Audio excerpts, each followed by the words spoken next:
Hello friend, welcome to my channel global study. তো আজকে আমি যে বিষয়টি নিয়ে আলোচনা করব সেটি হলো আইসোলাইন বা সমান রেখা কীভাবে অঙ্কন করতে হয়। তো ভিডিওটি শুরু করার আগে যারা আমার চ্যানেলটি এখনও সাবস্ক্রাইব করেন তারা আমার চ্যানেলটিকে সাবস্ক্রাইব করো আর পাশে থাকা বেল আইকনটিকে প্রেস করে দাও যাতে আমার নতুন ভিডিও নোটিফিকেশান পেতে থাকো।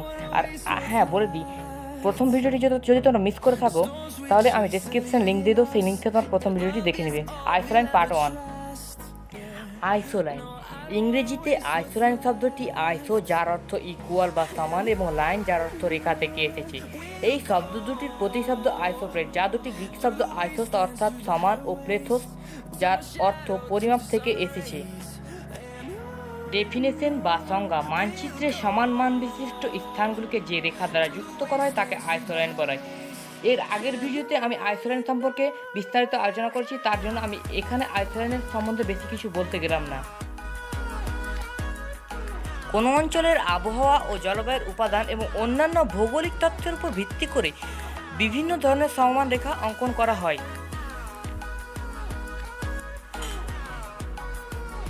1 নম্বর সমোন্নতি রেখা, 2 নম্বর সমর্থন রেখা, 3 নম্বর সমবর্তন রেখা, 4 নম্বর সমচাপ রেখা ইত্যাদি।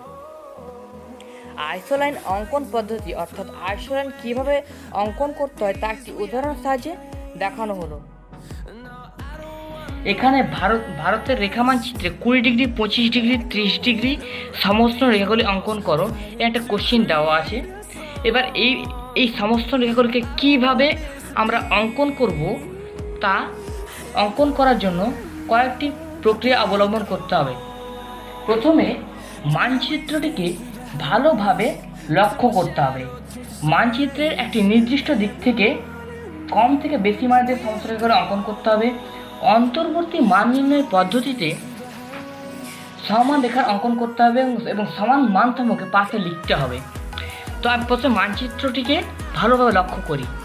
এখানে দেখতে পাচ্ছ তোমরা, উত্তর দিকে মান কম অর্থাৎ কম উষ্ণতা, দক্ষিণ দিকে একটু বেশি, রাজস্থানের দিকে তার থেকে বেশি এবং উত্তর পূর্ব ভারতের দিকে মাঝারি টাইপের উষ্ণতা দেখতে পাওয়া যাচ্ছে। তো এখানে আমরা এখানে যেহেতু বলা হয়েছে যে 20 ডিগ্রি, 25 ডিগ্রি, 30 ডিগ্রি সমস্ত রেখা অঙ্কন করতে হবে, তো এখানে তো দেখো, এখানে জম্মু কাশ্মীর দিকে 7 ডিগ্রি, 10 ডিগ্রি, 19 ডিগ্রি অর্থাৎ উত্তর থেকে দক্ষিণ দিকে বাড়ছে।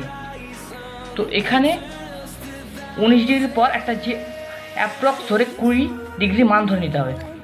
এখান থেকে এটা হবে 20 ডিগ্রি রেখা, 20 ডিগ্রি রেখা। এখানে আমরা 20 ডিগ্রি মানে একটা সমস্ত রেখা পেয়ে নিয়েছি। তারপর উত্তর পূর্ব ভারতের দিকে চলে আসি। দেখি এখানে দেখতে পাচ্ছি 18, অর্থাৎ এদিক থেকে এদিকে কমছে, অর্থাৎ 24-এর পরে 20 হয়ে যাবে। এখানে একটা সমস্ত রেখা পেয়ে নিলাম আমরা 20 ডিগ্রির, অর্থাৎ 20 ডিগ্রির সমস্ত রেখা, 20 ডিগ্রি। আর এখানে কি কথা দেখতে পাচ্ছি না, এখানে আর 20 ডিগ্রি আঁকার মতো নেই। এবার চলছে এখানে 25 ডিগ্রি সমস্ত রেখা অঙ্কন করতে হবে কীভাবে। 25 ডিগ্রি অঙ্কন করার জন্য প্রথমে উত্তর থেকে দক্ষিণের দিকে দেখি। এখানে 24-এর পর 25, নিশ্চয়ই এখানে উত্তর থেকে দক্ষিণ যেহেতু বাড়ছে, তো এখানে দেখতে পাচ্ছি 24-এর পর 25 হবে। এখানে 25 ধরতে হবে। তারপর এখানে আছে 23, আবার এদিকে কমছে 23, হ্যাঁ 23, এদিকে 24 হবে, 25 হবে এদিকে। এখান থেকে এদিকে এবার 8 এখানে বেশি হয়েছে, অর্থাৎ এদিকে একটু ঘুরিয়ে দেবো এখানে, অর্থাৎ কমছে এদিকে বাড়ছে, মানে এদিক যদি উত্তর পূর্ব দিকে বাড়ে, উত্তর পূর্ব দিক কমছে এখানে, মানে এদিকে 28 আছে, এদিকে 31 আছে, তার মানে উত্তর পূর্ব দিকে কমছে, উত্তর পশ্চিম থেকে উত্তর পূর্ব দিকে কমছে।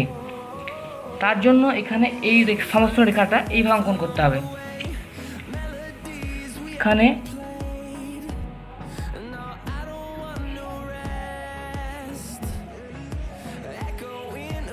ঠিক আছে, ভালোভাবে লক্ষ্য করবে কীভাবে টানছি রেখাগুলো। 23-এর পর বাড়ছে আবার 25 হবে, হয়ে গেল 25 ডিগ্রি রেখা। এখানে লিখে দেবে 25।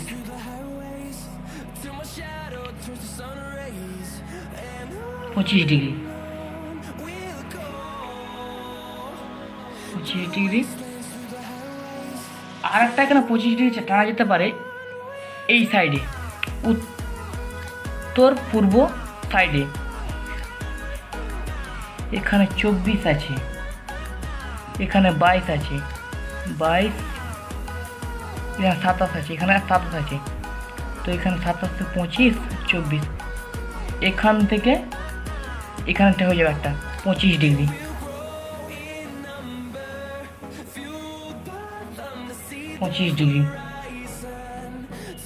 আর একটা 25 ডিগ্রি টানা যেতে পারে এখানে, আর একটা 25 ডিগ্রি টানা যেতে পারে এই জায়গা থেকে। এখানে 29 আছে, তার মানে এদিকে এদিক থেকে এদিকে বাড়ছে, অর্থাৎ এখান থেকে ধরে নেব, এখান থেকে 24 আছে, 24-এর উপর 25, 24-এর এদিকে হবে না, এদিকে হবে। কীভাবে বুঝবো এটা? এই যে দেখছো এখানে 24 আছে, এদিকে 29 আছে, তার মানে বাম থেকে ডান দিকে মান বাড়ছে, অর্থাৎ 24-এর ডান পারে রেখাটা যাবে 25 ডিগ্রি।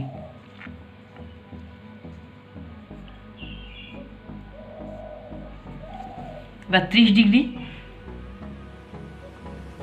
30 ডিগ্রি টানার জন্য এখানে 25 আছে, 25, এখান থেকে 30 ডিগ্রি, 30 ডিগ্রি, 38 আছে, 38-এর এদিকে হবে না, এদিকে হবে। রেখাটা কীভাবে বুঝবা? যেহেতু এদিকে 39 আছে, এখানে 38 আছে, এখানে 24 আছে, তার মানে 30টা ওইদিকেই হওয়া উচিত অথবা আবশ্যক।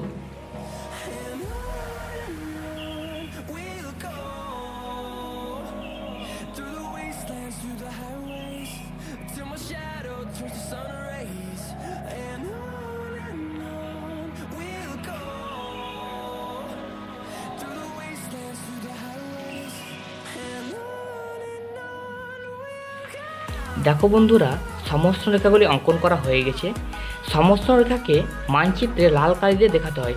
তো পরীক্ষার খাতে যাতে ভুল না হয় তার জন্য আমি প্রথমে রুল দিয়ে করে দেখালাম তোমাদেরকে, যাতে সুবিধা হয় তোমাদের বুঝতে। আর তো কারো যদি একবার 100% কনফিডেন্স থাকে, কেউ যদি একবার 100% কনফিডেন্স থাকে যে আমার ভুল হবে না, তো সে ডাইরেক্ট রেড পেন দিয়েই করতে পারে সমস্ত রেখাগুলি অঙ্কন করার কাজটা। তো কীভাবে সমস্ত রেখাগুলি অঙ্কন করতে হয় পুনরায় প্রক্রিয়াটি বলে দিচ্ছি।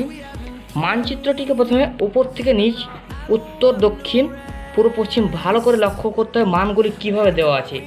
মানচিত্রে একটি নির্দিষ্ট দিক থেকে কম থেকে বেশি মানের দিকে সমান রেখা অঙ্কন করতে হবে। অন্তর্বর্তী মান নির্ণয় পদ্ধতিতে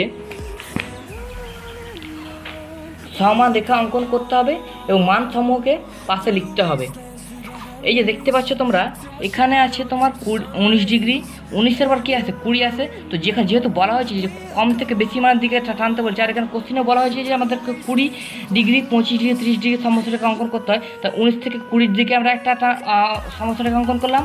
তারপর 24-এর পর আসছে 25, এই 25 আর 25, এখান থেকে 25 ডিগ্রি একটা টানলাম, এবং এখানে দেখতে পাচ্ছ 23 ডিগ্রি উপরে হবে না নিচে হবে। এই সমস্ত রেখাটা কীভাবে বুঝবে?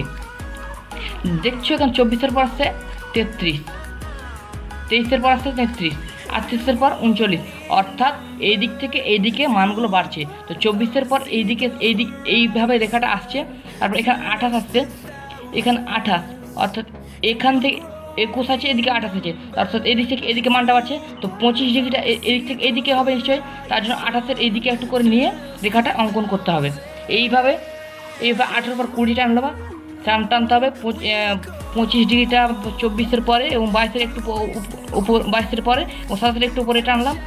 এবার 30 ডিগ্রিটাও টানলাম, এবার 25 ডিগ্রি 8টা টানলাম।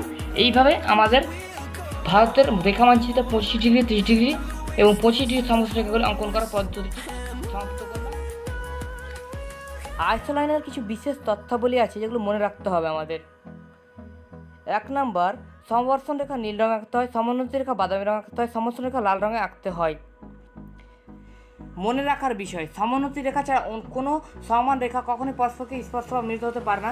সমান রেখা দুই প্রান্তে একই মান বসবে প্রভৃতি মনে রাখার বিষয়গুলি মনে রাখতে হবে।